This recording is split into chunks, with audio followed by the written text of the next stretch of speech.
Shalom, shalom, bien-aimés, que le Seigneur nous bénisse. Alors je voudrais, en cette année nouvelle, exhorter une personne à considérer son alliance avec le Seigneur. Bien-aimés, vous savez, nous sommes en alliance avec le Seigneur Jésus-Christ.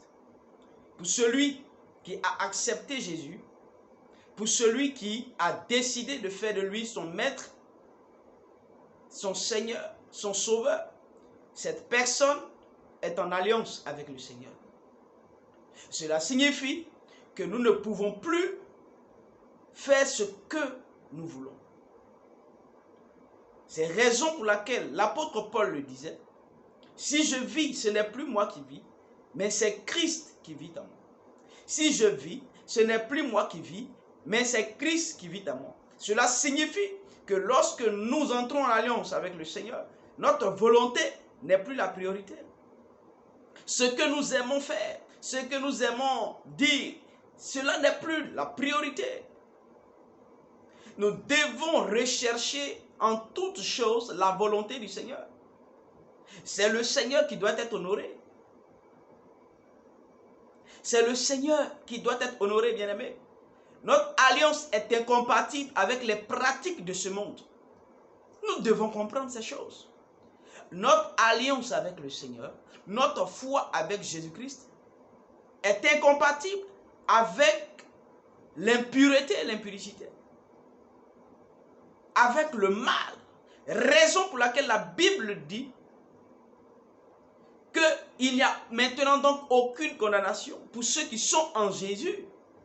Seulement ceux qui sont en Jésus, il n'y a plus de condamnation. Ça veut dire quoi? Ça veut dire que les démons ne peuvent plus te condamner pour quoi que ce soit.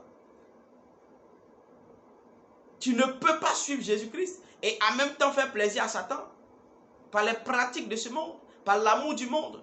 Il est important de reconsidérer ta position cette année nouvelle. Nous devons nous engager de plus en plus pour l'œuvre du Seigneur. C'est là la condition de notre réussite. C'est là la condition de notre épanouissement sur la terre. Parce que nous sommes des ambassadeurs de Jésus-Christ. Nous sommes des représentants du ciel sur la terre. Ça veut dire quoi? Ça veut dire que Dieu veut opérer au travers de nous. Dieu veut opérer au travers de nous. Il nous faut être disposés.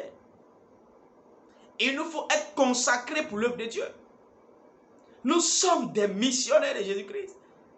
Nous ne devons pas vraiment nous laisser distraire par la convoitise des yeux. Tu peux tomber, bien-aimé.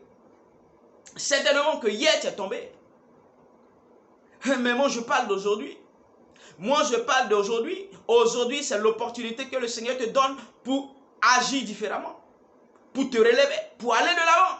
Peu importe ce que les gens diront de toi, c'est la vie du Seigneur te concernant qui compte. Relève-toi. Fortifie-toi, mon frère. Fortifie-toi, ma soeur. Le Seigneur est encore avec toi. Jésus est de ton côté. Peu importe ce que tu as fait hier, ce pourquoi tu t'en veux. Mais je dis qu'aujourd'hui, tu peux renouer encore avec le Seigneur. Et Dieu va t'utiliser, bien-aimé. Dieu est sur le point de t'utiliser. Il faut que tu saisisses sa main, bien-aimé. Et que cette année nouvelle soit une année d'expérience nouvelle. Une année où tu vas monter en hauteur. Une année où tu vas gagner des âmes pour le Seigneur. Et tu verras que pendant que tu es en train de faire l'œuvre de Dieu, pendant que tu es en train de gagner des âmes pour le Seigneur, pendant que tu mets ta vie au service du Seigneur, Dieu va te bénir. Le Seigneur va te bénir au-delà de tes espérances. Que le Seigneur nous bénisse. Shalom.